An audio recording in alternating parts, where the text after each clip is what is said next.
नमस्कार दोस्तों, स्वागत है आपका आज के मुख्य समाचार में, जिसमें सबसे पहली और बड़ी खबर में आपको बताएंगे कि ट्रंप के खिलाफ घेराबंदी। जयशंकर ने ब्रिक्स को लेकर कह दी बड़ी बात, अमेरिका की बड़ी टेंशन। खबर में आगे जिक्र होगा कि यूएनजीए से भारत का कड़ा संदेश, यूक्रेन गाजा में युद्ध रोकें, जयशंकर ने समृद्ध देशों के पाखंड को घेरा।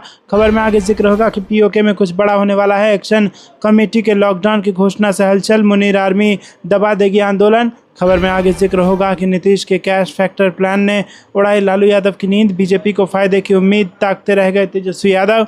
और इसी के साथ खबर में आगे जिक्र होगा कि मानसून की वापसी, यूपी बिहार में दशहरा पर होगी झमाझम बारिश, अन्य राज्यों का हाल भी आपको बताएंगे। दोस्तों, हर एक खबर की गहराई में आपको ले जाएंगे, लेकिन उससे पहले आपसे निवेदन की वीडियो खींचे लाइक और चैनल को सब्सक्राइब करके बेल आइकन दबाकर कमेंट में लिखिए जय हिंद। रुक करते हैं सबसे पहली और बड़ी खबर की तरफ। ट्रंप के खिलाफ घेराबंदी, जयशंकर ने ब्रिक्स को लेकर कह दी बड़ी बात, अमेरिका की बढ़ेगी टेंशन। जी हाँ दोस्तों, संयुक्त राष्ट्र महासभा की बैठक में भारत ने अमेरिकी राष्ट्रपति डोनाल्ड ट्रंप की टैरिफ के मामले में घेराबंदी की। भारत ने ब्रिक्स देशों से एक बहुत जरूरी अपील की। भारत ने ब्रिक्स देशों से कहा कि वो बहुपक्षीय व्यापार प्रणाली का बचाव करें, साथ ही अंतर्राष्ट्रीय कानून का भी समर्थन करें। यह अपील अमेरिका के मेक अमेरिका ग्रेट अगेन प्रेरित संरक्षणवाद के खिलाफ एक साफ संदेश था। दोस्तों, दरअसल ट्रंप ब्रिक्स संगठन को बिल्कुल पसंद नहीं करते हैं, वो इसके प्रति हमेशा शत्रुतापूर्ण रहे हैं। उन्होंने तो इसे खत्म करने की बात भी कही है। भारत के विदेश मंत्री एस जयशंकर ने ब्रिक्स विदेश मंत्रियों की एक बैठक की मेजबानी की।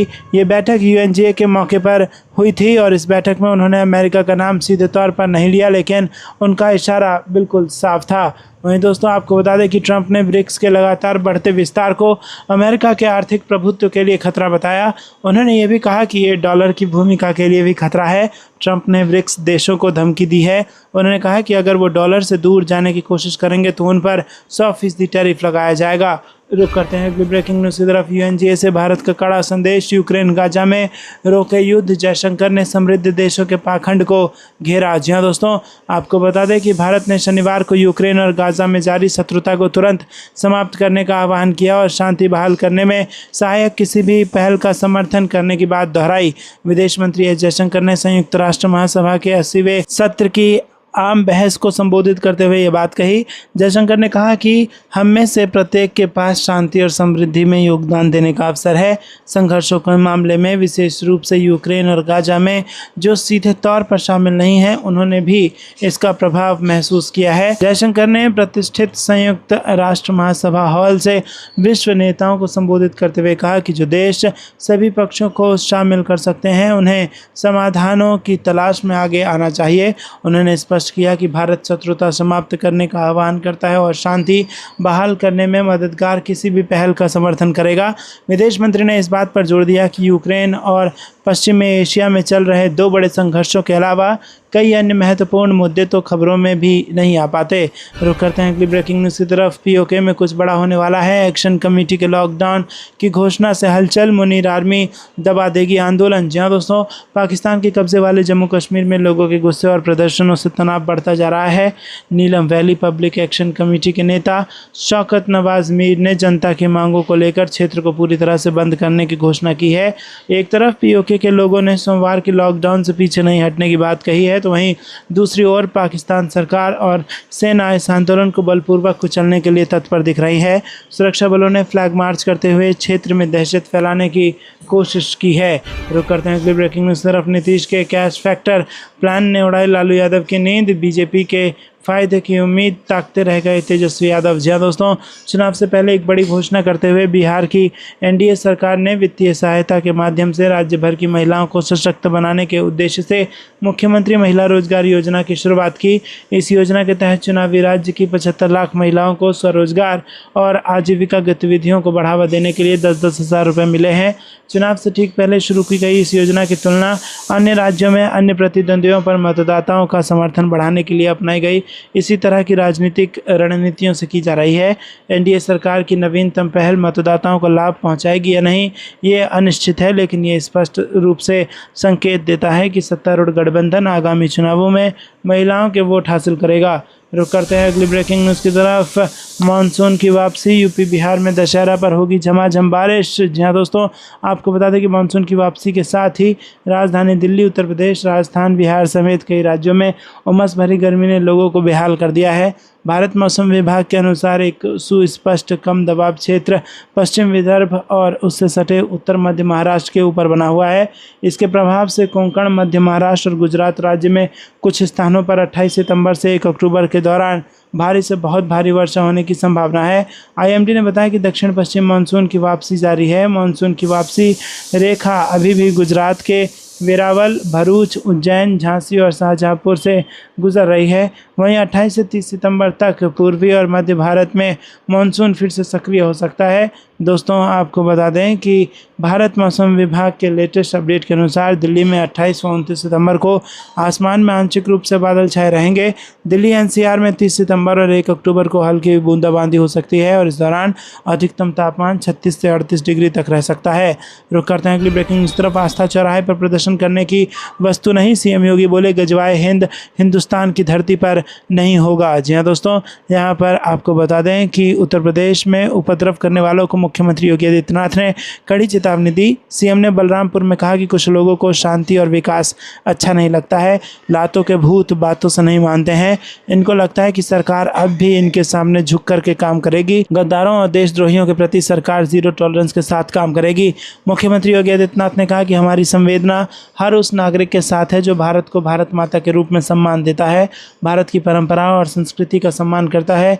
इन मूर्खों को ये भी नहीं पता कि आस्था के प्रतीकों को प्यार नहीं सम्मान दिया जाता है। सम्मान और आस्था चौराहों पर प्रदर्शन करने की वस्तु नहीं है। यहाँ पर आपको बता दें कि चौराहे चौराहे पर जाकर कितने कमज़ोर और कायर हैं कि छोटे छोटे बच्चों जिनके हाथों में कलम होनी चाहिए, जिनके हाथों में नोटबुक होनी चाहिए, जिनके हाथों में गणित और विज्ञान की पुस्तक होनी चाहिए, कुछ लोग छोटे बच्चों को आई लव मोहम्मद के पोस्टर देकर समाज में अराजकता फैला रहे हैं। सीएम योगी आदित्यनाथ ने कहा कि इनको ये भी नहीं मालूम कि उनकी ज़िंदगी तो बर्बाद है ही, लेकिन ये लोग इन बच्चों की ज़िंदगी को भी बर्बाद करने पर उतारू हैं। सरकार इस तरह की अराजकता को कतई बर्दाश्त नहीं करेगी और जिसने भी कानून को हाथ में लेने का प्रयास किया है, जो भी राह चलते राहगीर पर हमला करेगा, जो भी बेटी की सुरक्षा में सेंध लगाने की कोशिश करेगा, जो भी पर्व और त्योहारों में उपद्रव करने की कोशिश करेगा, उसको हम पहले से ही इस बारे में कह देंगे कि उसको हम बिना मांगे जहन्नुम में जाने का टिकट पहले से ही कटाकर दे देंगे। रुक करते हैं अगली ब्रेकिंग न्यूज़ की तरफ। रूस ने कीव पर 500 ड्रोन और 40 से अधिक मिसाइलों से किया हमला। पोलैंड ने बंद किया एयर स्पेस। यूक्रेन में रेड अलर्ट। जी हाँ दोस्तों, रूस ने यूक्रेन की राजधानी कीव पर बड़ा हमला किया। रूसी सेना ने कीव पर रात भर 500 ड्रोन और 40 से अधिक मिसाइल से हमला किया। इसमें कम से कम 4 लोगों की मौत हो गई और 10 लोग घायल हो गए। रूसी हमले को देखते हुए पोलैंड ने अपने जेटों की असमानता में तैनाती करते हुए एयर स्पेस को बंद कर दिया है। दोस्तों, रुक करते हैं अगली ब्रेकिंग न्यूज़ तरफ। पाकिस्तान के हाथ से निकला जहरी इलाका, कब्जे के लिए गई मुनीर आर्मी पर मौत बनकर टूटा बीएलए, 15 फौजियों की मौत। जहाँ दोस्तों, बलूचिस्तान में सक्रिय विद्रोही गुट बलूच लिबरेशन आर्मी ने पाकिस्तान आर्मी के 15 सैनिकों की हत्या की जिम्मेदारी ली है। बीएलए की ओर से शनिवार को जारी बयान में कहा गया है कि बीएलए लड़ाकों ने खुदजार जिले के जहरी इलाके में हुई झड़प में 15 से ज़्यादा पाकिस्तानी सैनिकों को मारा है। बलूचिस्तान का जहरी इलाका कथित तौर पर अगस्त के महीने से आज़ादी समर्थक सशस्त्र समूहों के कब्जे में है।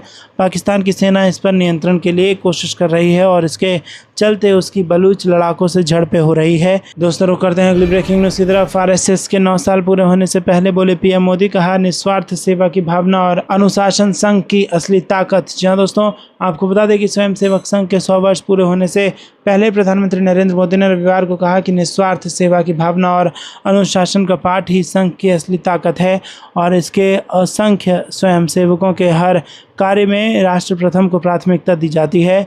प्रधानमंत्री ने रेडियो पर प्रसारित होने वाले कार्यक्रम मन की बात के 125वें संस्करण में स्वदेशी अपनाने पर एक बार फिर जोर दिया और लोगों से 2 अक्टूबर को गांधी जयंती पर खादी की कोई वस्तु खरीदने का आग्रह किया। पीएम मोदी ने यह भी कहा कि सरकार छठ महापर्व को यूनेस्को की मानवता की अमूर्त सांस्कृतिक विरासत की सूची में शामिल करने के लिए प्रयास कर रही है। उन्होंने आरएसएस की सराहना करते हुए कहा कि अब से कुछ ही दिन बाद हम विजयदशमी मनाएंगे और इस बार विजयदशमी एक और कारण से भी खास है। इस दिन आरएसएस अपनी स्थापना के 100 वर्ष पूरे करेगा।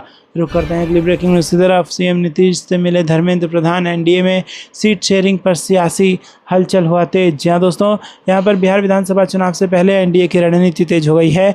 चुनाव प्रभारी बने धर्मेंद्र प्रधान ने पटना में मुख्यमंत्री नीतीश कुमार से मुलाकात कर सीट बंटवारे को लेकर चर्चा की, जबकि दूसरी ओर विपक्षी महागठबंधन भी सीट शेयरिंग पर मंथन में जुटा है। दोस्तों, आपको ये कुछ लगता है कमेंट में जरूर बताइए। वीडियो को लाइक नहीं किया तो लाइक जरूर कीजिएगा। रुक करते हैं अगली ब्रेकिंग न्यूज की तरफ। पीओके की जनता ने पाकिस्तान सरकार के खिलाफ खोला मोर्चा, सड़कों पर हजारों लोग, शहबाज मुनीर ने चलाई गोली। जी हाँ दोस्तों, पाकिस्तान अधिकृत कश्मीर में तनाव बढ़ता जा रहा है। पीओके के कोटली में शनिवार को हजारों लोग पाकिस्तान की सरकार और सेना के खिलाफ सड़कों पर उतरे हैं। इस दौरान सुरक्षा बलों ने बड़े पैमाने पर बल प्रयोग करते हुए प्रदर्शन को दबाने की कोशिश की। सुरक्षा बलों ने निर्दोष आम लोगों को निशाना बनाया, जिससे स्थिति और ज़्यादा खराब हो गई और बड़े पैमाने पर लोगों का गुस्सा फूट पड़ा। प्रदर्शनकारियों पर गोली चलाए जाने की रिपोर्ट सामने आई है। मीडिया रिपोर्ट के मुताबिक कोटली में हजारों की संख्या में लोगों के सड़कों पर उतरने के बाद पाकिस्तानी सेना ने गोली चलाई है। इसमें कई लोगों के घायल होने की सूचना है। पाकिस्तान सरकार ने तनाव को देखते हुए पर्यटकों को पीओके न जाने की सलाह दी है। पत्रकारों और मीडिया को भी पीओके में जाने से रोक दिया गया है। बताया गया है कि 2000 पुलिसकर्मी और 167 एफसी प्लाटून पीओके में तैनात की गई है। रुक करते हैं अगली ब्रेकिंग न्यूज़ की तरफ। भारत ने रचा इतिहास, पीएम मोदी ने किया स्वदेशी 4G का उद्घाटन, आत्मनिर्भरता की ओर बड़ी छलांग। जी हाँ दोस्तों, आपको बता दें कि यहाँ पर बड़ी खबर आ रही है। प्रधानमंत्री नरेंद्र मोदी ने शनिवार को भारत संचार निगम लिमिटेड के स्वदेशी रूप से विकसित 4G स्टैक का उद्घाटन किया, जो देश के दूरसंचार बुनियादी ढांचे में एक बड़ी छलांग का संकेत है। यह लॉन्च ऐसे समय में हुआ है जब BSNL अपनी रजत जयंती मना रही है। इससे भारत का डेनमार्क, स्वीडन, दक्षिण कोरिया और चीन जैसे विशिष्ट देशों के समूह में प्रवेश हो गया है, जो अपने दूरसंचार उपकरण स्वयं बनाते हैं। प्रधानमंत्री ने कहा कि यह लॉन्च भारत की निर्भरता से आत्मविश्वास की यात्रा, रोजगार, निर्यात, राजकोषीय पुनरुद्धार और आत्मनिर्भर भारत के दृष्टिकोण को आगे बढ़ाने को दर्शाता है। पूर्णतः स्वदेशी तकनीक का उपयोग करके विकसित 4G नेटवर्क की शुरुआत प्रधानमंत्री के डिजिटल इंडिया के दृष्टिकोण के अनुरूप एक परिवर्तनकारी कदम है, जो डिजिटल विभाजन को पाटेगा और ग्रामीण समुदायों को सशक्त बनाएगा। रुक करते हैं अगली ब्रेकिंग न्यूज़ की तरफ। मधुबनी के लोगों को तोहफा देंगे सीएम नीतीश कुमार, 8300 करोड़ से ज़्यादा की योजनाओं का करेंगे शिलान्यास और उद्घाटन। जी हाँ दोस्तों, आपको बता दें कि शनिवार को मुख्यमंत्री नीतीश कुमार के आगमन को लेकर प्रशासनिक तैयारियां पूरी कर ली गई हैं। इसी क्रम में शुक्रवार को जिलाधिकारी आनंद शर्मा व पुलिस अधीक्षक योगेंद्र कुमार ने संयुक्त रूप से परसाही सिरसिया स्थित पश्चिमी कोसी नहर के किनारे विद्युत पावर ग्रिड के बगल में एक ब्रीफिंग सत्र आयोजित किया। इस बैठक में जिले के सभी अनुमंडल पदाधिकारी, अनुमंडल पुलिस पदाधिकारी, BDO, CO, पुलिस निरीक्षक और थानाध्यक्ष उपस्थित थे। बैठक में जिलाधिकारी आनंद शर्मा ने अधिकारियों एवं दंडाधिकारियों को निर्देश दिया कि वो अपने कार्य के दौरान शक्ति का उपयोग करते हुए सभ्य एवं सौम्य भाषा का प्रयोग करें। डीएम ने मुख्यमंत्री की यात्रा को सफल बनाने के लिए आवश्यक व्यवस्थाओं की विस्तार से जानकारी दी और उन्होंने सभी अधिकारियों से असामाजिक तत्वों पर कड़ी नजर रखने और उपद्रवियों को तुरंत नियंत्रण में लाने का भी निर्देश दिया। रुक करते हैं अगली ब्रेकिंग न्यूज़ तरफ। भारत कनाडा ने बातचीत का रास्ता निकाला, पुलिस जांच में करेंगे मदद। डोभाल से मिली कनाडाई NSI का बड़ा बयान। जहां दोस्तों आपको बता दें, कनाडा की प्रधानमंत्री मार्क कार्नी के नेतृत्व वाली सरकार ने भारत के साथ रिश्ते सुधारने का संकेत दिया है। जस्टिन ट्रूडो के कनाडा का PM रहते हुए भारत के साथ रिश्ते में आई तल्खी और उलट मौजूदा सरकार ने सकारात्मक रवैया दिखाया है। कनाडा की राष्ट्रीय सुरक्षा एवं खुफिया सलाहकार नथाली ड्रोइन ने कहा है कि भारत कनाडा ने आपसी चिंताओं को दूर करने और व्यापार संबंधों पर बातचीत का तरीका खोज लिया है। NSI अजीत डोभाल के साथ मुलाकात के कुछ दिन बाद उन्होंने ये कहा है। ड्रोइन ने गुरुवार को कहा कि बीते हफ्ते डोभाल से उसकी मुलाकात के नतीजे अच्छे आए हैं। कनाडा और भारत ने अपनी अपनी चिंताओं पर चर्चा के लिए संचार माध्यमों को फिर से स्थापित किया है। साथ ही उन्होंने ये भी कहा है कि भारत ने कनाडाई पुलिस जांच में सहयोग करने और जानकारी साझा करने की प्रतिबद्धता जताई है। हालांकि उन्होंने किसी खास केस की जांच का जिक्र नहीं किया। इससे संकेत मिलता है कि डोभाल की अपनी कनाडाई समकक्ष से मुलाकात रंग लाई है और दोनों देशों के रिश्ते आने वाले समय में बेहतर हो सकते हैं। रुक करते हैं अगली ब्रेकिंग न्यूज़ की तरफ। फिर होगी झमाझम बारिश, IMD ने जारी किया रेड अलर्ट। दिल्ली, यूपी और बिहार का हाल आपको बता दें दोस्तों, राजधानी दिल्ली समेत देश के तमाम राज्यों में एक बार फिर उमस भरी गर्मी ने लोगों को परेशान करना शुरू कर दिया है। भारत मौसम विभाग के अनुसार दक्षिण उड़ीसा तट से टकराई डिप्रेशन प्रणाली अब दक्षिण ओडिशा के अंदरूनी हिस्सों में पहुंच चुकी है और अगले 24 घंटे में कमजोर होकर well marked low pressure area में बदल सकती है। इसके असर से पूर्वी, पश्चिमी और दक्षिण भारत के कई हिस्सों में अगले कुछ दिनों तक भारी बारिश का अनुमान है।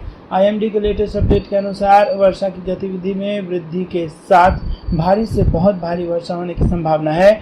महाराष्ट्र में 27 से 29 सितंबर के दौरान और गुजरात राज्य में 28 से 30 सितंबर के दौरान की संभावना है। अत्यंत भारी वर्षा उत्तर कोंकण और उत्तर मध्य महाराष्ट्र में 28 और 29 सितंबर को, दक्षिण गुजरात क्षेत्र में 28 सितंबर को, सौराष्ट्र और कच्छ में 29 सितंबर को कुछ स्थानों पर होने की संभावना है। रुक करते हैं कि ब्रेकिंग न्यूज की तरफ। भारत के साथ काम करने पर रूस की 30 कंपनियां सहमत। यूपी इंटरनेशनल ट्रेड शो में $5.6 का व्यापार। जहां दोस्तों यूपी इंटरनेशनल ट्रेड शो में शुक्रवार को आयोजित भारत रूस बिजनेस डायलॉग में 50 से अधिक रूसी कंपनियों ने हिस्सा लिया।